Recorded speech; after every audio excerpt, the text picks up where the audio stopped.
President Trump's dramatic trade war escalation, announcing sweeping baseline tariffs of 10% on all trade partners and higher reciprocal tariffs on about 60 countries. The president promising his actions will, quote, supercharge our domestic industrial base. But economists and critics warning the tariffs are a huge tax with increased costs passed on to consumers. And joining us now is ABC business reporter Alexis Christoforous. Okay, so really all I care about is what does this mean for me and how quickly are we going to see the effects of these tariffs?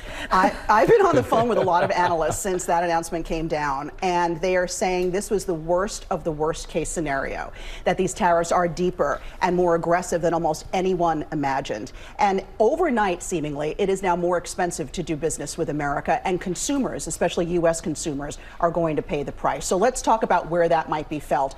Autos off the bat, because those auto tariffs went into effect at midnight.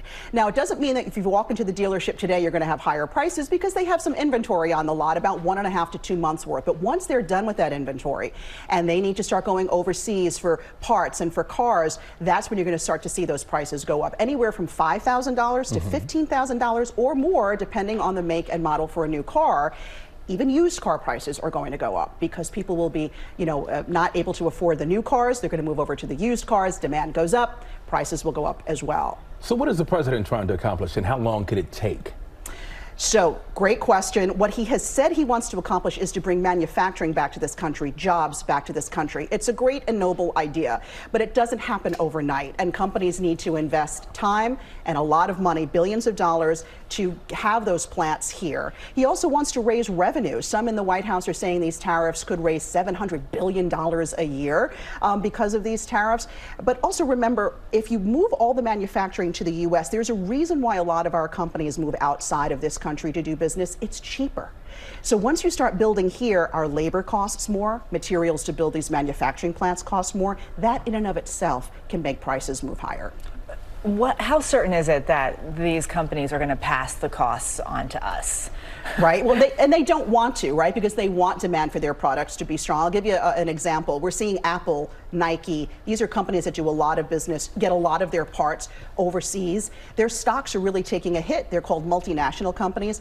If you're making a shirt in Vietnam, for instance, you're making it in Vietnam because you wanted to go around the tariffs against China. Well, now you can't do that because we have a 46% tariff rate against Vietnam. A $30 shirt you may have bought from Vietnam now may cost you $44. Wow. If the business passes that on to the consumer. What businesses may do is they'll absorb the cost, but they'll start to chip away at their budget in other ways, meaning laying off workers, maybe not hiring as many workers. That has a knockoff effect on our economy. So with that said, could other countries respond? And how? Right. The other shoe still has to drop. We don't know how these countries will respond. Most of them had said they're going to hit us with retaliatory tariffs, which can hurt our businesses, which could force our businesses to raise prices even more. But you can bet the negotiating starting. I would imagine the phones are ringing off the hook at the White House as countries scramble now to make a deal with the president before these tariffs go into effect.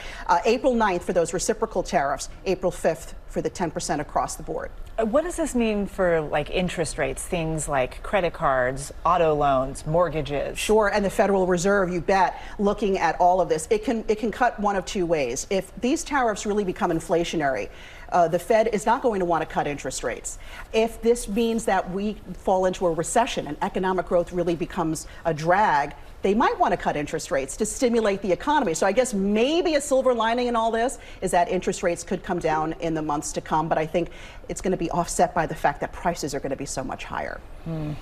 We're keeping you around, Alexis. You know that. You know what? And here's analysts that I talked to did say they don't think these numbers are going to stick around. These numbers are astronomical. They believe their negotiations will happen and it won't last for long. I'm putting my money on that. You All think right, it's we're a hoping for the starting point? best. Yeah, exactly. Alexis Christoforous, thank you so much. Thank you.